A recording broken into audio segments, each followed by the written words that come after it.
Inilah tiga wajah pelaku pemerasan, penculikan, dan penganiayaan yang mengakibatkan tewasnya Imam Mashkur, seorang pemuda asal Biren, Aceh, yang membuat masyarakat tercengang ketiga pelaku ternyata merupakan anggota militer aktif. Ketiganya adalah anggota Pas Pampres, Prakariswandi Manik, anggota Direktorat Topografi TNI AD, Praka HS, dan personil Kodam Iskandar Muda, Praka J. Ketiganya juga sama-sama satu angkatan dan sama-sama berasal dari Aceh. Imam diculik saat berada di tempatnya bekerja di Tangerang Selatan, Banten, Sabtu 12 Agustus 2023 lalu. Selain itu ada satu lagi korban yang diculik bersama-sama dengan Imam.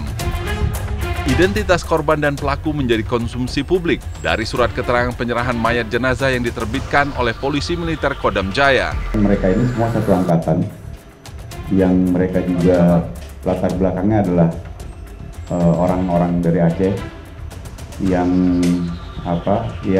sama-sama dinas di Jakarta, yang sama-sama berada di Jakarta, sehingga mereka melakukan itu secara bersamaan, terencana untuk penculikan dan pemerasannya.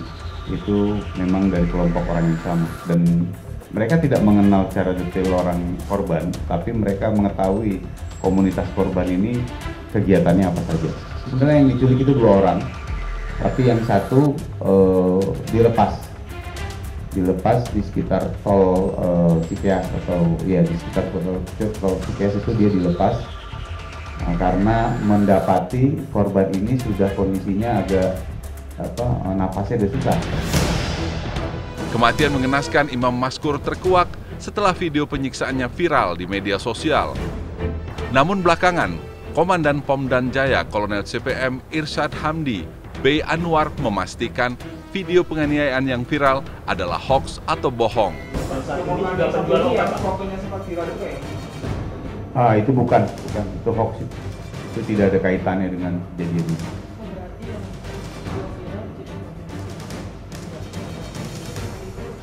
Bukan.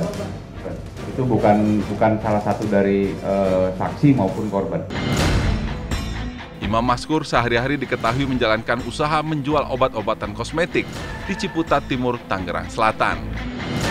Sebelum peristiwa penculikan terjadi, Imam sempat mengunggah postingan di media sosial yang mengisyaratkan kepergiannya. Menurut penuturan ibu korban Fauzia, sebelum putranya dihabisi, ia sempat menelpon ulang Imam. Namun saat itu yang menjawab adalah sang pelaku yang meminta uang tebusan 50 juta rupiah dengan nada mengancam.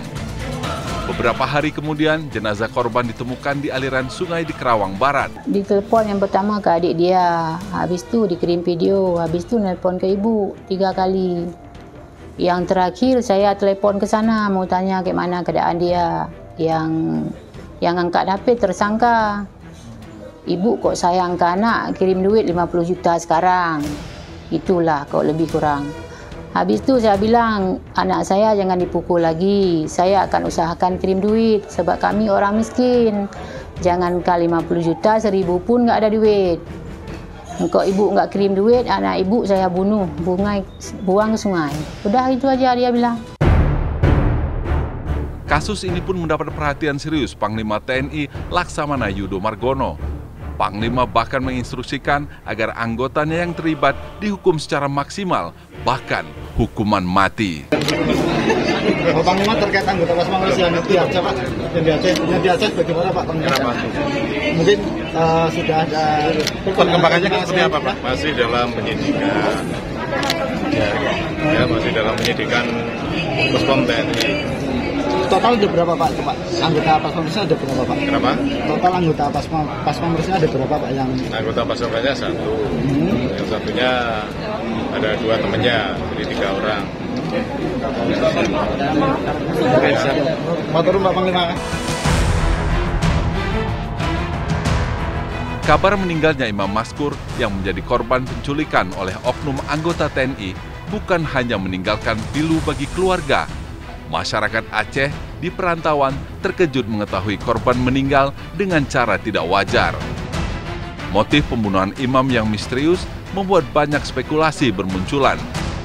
Apakah ini murni kasus kriminal atau ada cerita lain di belakangnya?